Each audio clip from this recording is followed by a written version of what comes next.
ஆச்சி மசாலா. எந்த சமையலும் ருசி தேடும் ரகசியம். 20 ரூபாய்.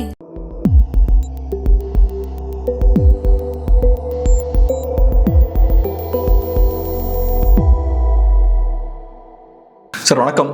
வணக்கம் சார், இப்போ விஜய் அவர்கள் பிரச்சார பாயிண்ட்ல இருக்காரு. அவரோட பிரச்சாரத்துக்குள்ள போறதுக்கு முன்னாடி ஒரு பெரிய ஒரு டெவலப்மெண்ட் என்னன்னா, ஜனநாயகன் படம் பார்த்தோம்னா ஆன்லைன்ல லீக் ஆயிருக்கு, முழு படமும் லீக் ஆயிருச்சு அப்படின்ற மாதிரி சொல்றாங்க. விஜய் ஆதரவாளர்கள் சோசியல் மீடியால பேசும்போது இது ஒரு சதி அப்படின்ற மாதிரி அவங்க பேசுறாங்க. எப்படி பாக்குறீங்க ஓவராலா இந்த டெவலப்மெண்ட்டை? இல்லை, கொஞ்சமாவது லாஜிக்காக பேசணும்ல. சதினா யாருக்கு இதனால பிரயோஜனம்?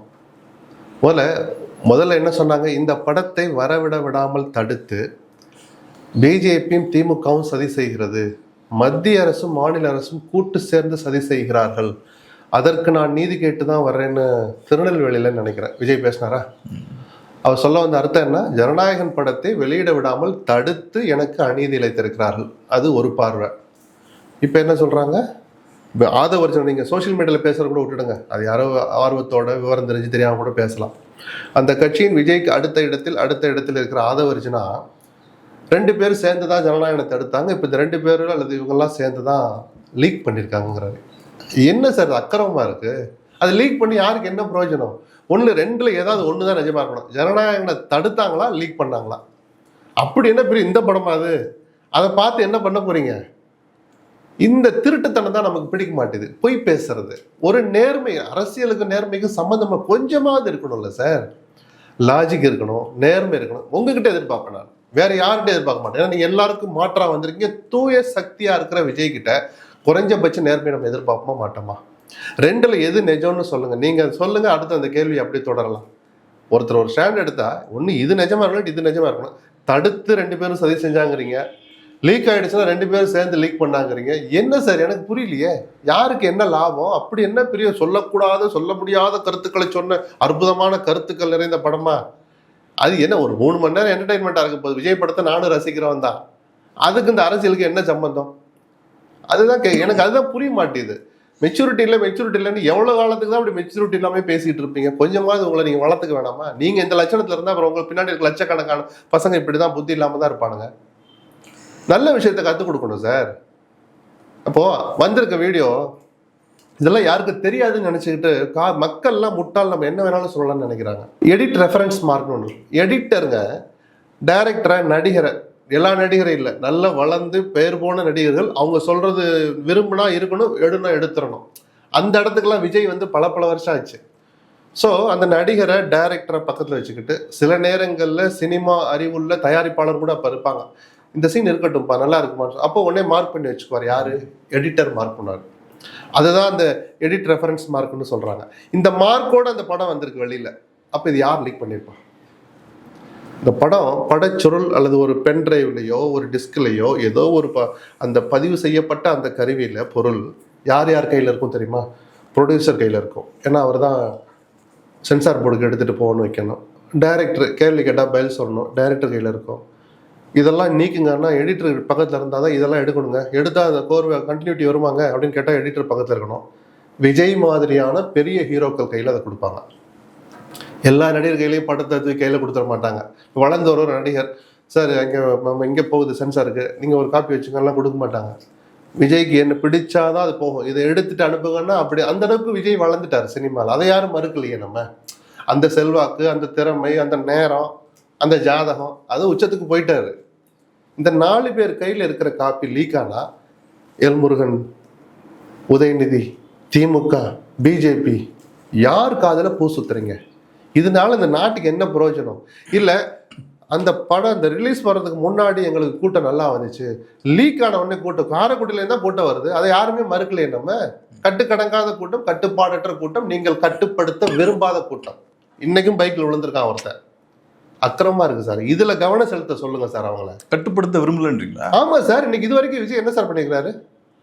நான் காவல்துறைக்கு ஒத்துழைப்பு தரேன், என் வாகனத்தின் பின்னால் 2 சக்கர வாகனங்களை அனுமதிக்காதீங்க. விஜய் நேரம் சொல்லிருக்கணுமா இல்லையா? இன்னும் எத்தனை பேர் உயிரை காவு வாங்க போறாரு, எத்தனை ஐசியூவை நிரப்ப போறாரு? அவருடைய உண்மையான நோக்கம் அதுவா இல்லாம இருக்கலாம்.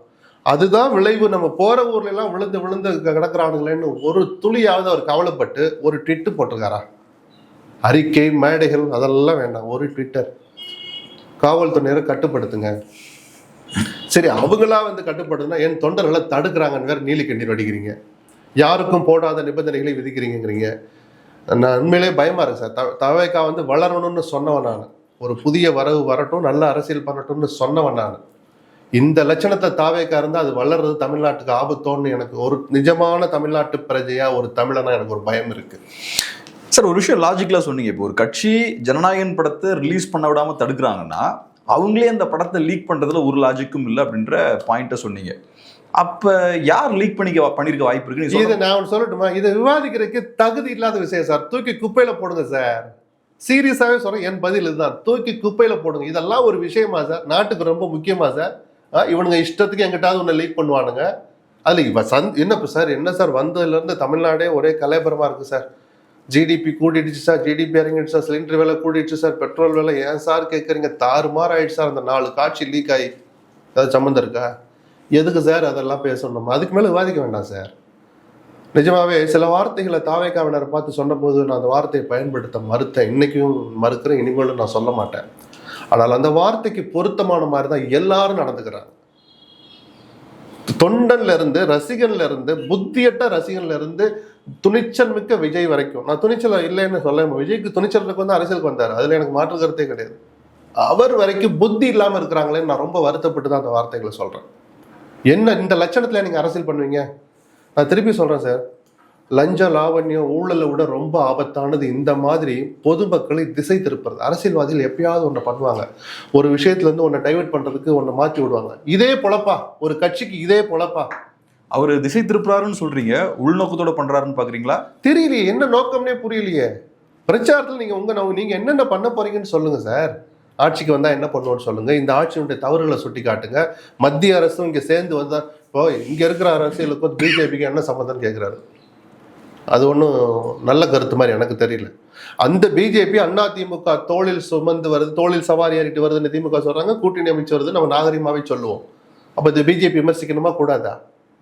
சொல்லுங்க சார். ஜனநாயகன் இப்படி பேசுறீங்களே, சிலிண்டருக்கு பத்தி அப்படி வாயிலே பேசினார்ல, அந்த சிலிண்டர் யார் முக்கியமோ அந்த மத்திய அரசு நோக்கி ஷார்ப்பா சொல்லணும். திமுக செய்யற தப்ப ஷார்ப்பா சொன்னாதானே சார் ரெண்டுமே எடுபடும். பொருத்தமே இல்லாம 2 பேரும் சேர்ந்து இதை பண்றாங்க, சிலிண்டர் உங்களுக்கு கிடைக்கூடாம பண்றாங்கன்னா மத்திய அரசுக்கு செய்யற வேலையில மாநில அரசுக்கு அங்கே என்ன பங்கு இருக்கு?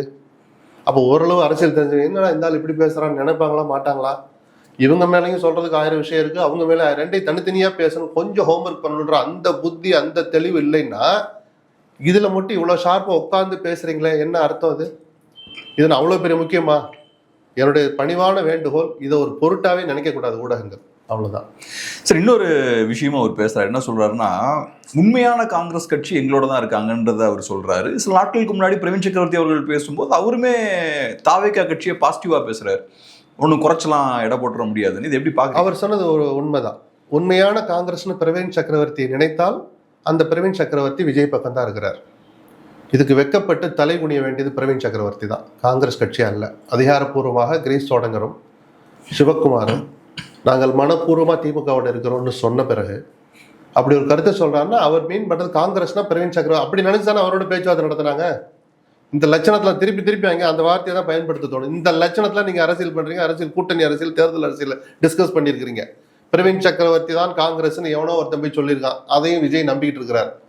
இந்த நிமிஷம் வரைக்கும் அதை நம்புறான்றதா அதை காட்டுது எனக்கு. அந்த காங்கிரஸ் கட்சி, பிரவீன் சக்கரவர்த்தியினுடைய காங்கிரஸ் கட்சி விஜய் பக்கம் இருக்கலாம். ஒரு தொண்டன் கூட அப்படிலாம் போக மாட்டான். கட்சி மாற்றி தாவேக்கால சேர போறான் சார். அவன் காங்கிரஸ்லயே இருந்துக்கிட்டு தாவேக்கா பக்கம் போன பெரிய எந்த கட்சியாது அப்படிதானே கேட்க தோணுது நமக்கு. அப்படி என்ன அவசியம் வந்துச்சு? அவ்வளவு தூரம் விஜய் பிடிச்சா காங்கிரஸ் வந்து ரிசைன் பண்ண போறான், அதை கூட சொல்ல மாட்டான், நேராக விஜய் கிட்ட போய் சேர்ந்துருவானே. அதனால காங்கிரஸ்காரன் பூரா எங்க கிட்ட தான் இருக்காங்கன்னா என்ன நீங்க அப்படி பண்ணி குமிச்சிட்டீங்க உங்ககிட்ட வந்து அப்படி மறைமுகமா வந்து சேர்றதுக்கு? இது ராகுல் காந்தியும் சேர்ந்து பண்ண தப்பு, ராகுல் காந்தியும் சேர்ந்து செய்த துரோகம். இது அவருடைய கள்ள மௌனம் தான் இவ்வளவு தூரம் விஜய் பேசுறதுக்கு காரணம். பிரவீன் சக்கரவர்த்திக்கு அடுத்து தலை குனிய வேண்டிய நபர் ராகுல் காந்தி தான் விஜயனுடைய அந்த கருத்துக்காக. ஆனா இப்ப பிரவீன் சக்கரவர்த்தி அவர்கள் பேசுறத ஏதோ ஒரு தனி மனிதர் பேசினாருன்னு பார்க்க முடியாது இல்லையா? ராகுல் காந்தியோட க்ளோஸா, அதனாலதான் அந்த 2 பேரும் கள்ள மௌனம்னு சொன்னேன். அப்ப ஏதோ இன்டென்ஷனோட தான் பேசலாம். அப்படிலாம் சொன்ன பிறகு எதுக்காக ஒப்புதல் கொடுத்தார்? பிரவீன் சக்கரவர்த்தி அப்படி சொல்றாரு, அவரை நான் என்கரேஜ் பண்றேன்னா அப்ப சோடங்கர் யாரு கேள்வி வரும்ல. ஆனா ஏன் என்ன தேவை வருது அவருக்கு தெரியல. ஒரு முதிர்ச்சியற்ற அரசியலை இந்த முறை ராகுல் காந்தி காமிச்சார். அவ்வளவு துணிச்சல் இருந்தா 3 மாசம் முன்னாடியே ஒரு பரீட்சை நட்பு ரீதியாக கூட சொல்லிட்டு ஏன்னா பிக் பிரதர்னு சொல்லி தானே ஸ்வீட்லாம் கொடுத்தாரு.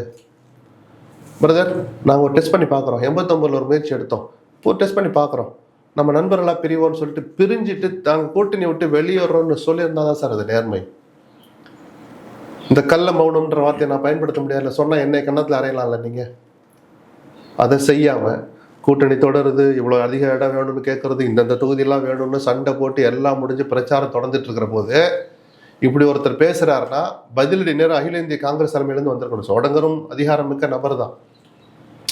உங்களை மாதிரி நம்மளை மாதிரி விவாதிக்கிறதுக்கும் உங்களை மாதிரி கேள்வி கேட்கறதுக்கும் இடம் கொடுத்தவர் ராகுல் காந்தி தான். பிரவீன் சக்கரவர்த்தி எனக்கு தெரிஞ்சு ஒரு பொருட்டே அல்ல, அவர் அதிகாரம் படைத்த நபரும் அல்ல. ரொம்ப நன்றி சார், உங்கள் பிஸியான டைமில் அருமையான ஒரு பேட்டி கொடுத்துக்கு ரொம்ப நன்றி. நன்றி.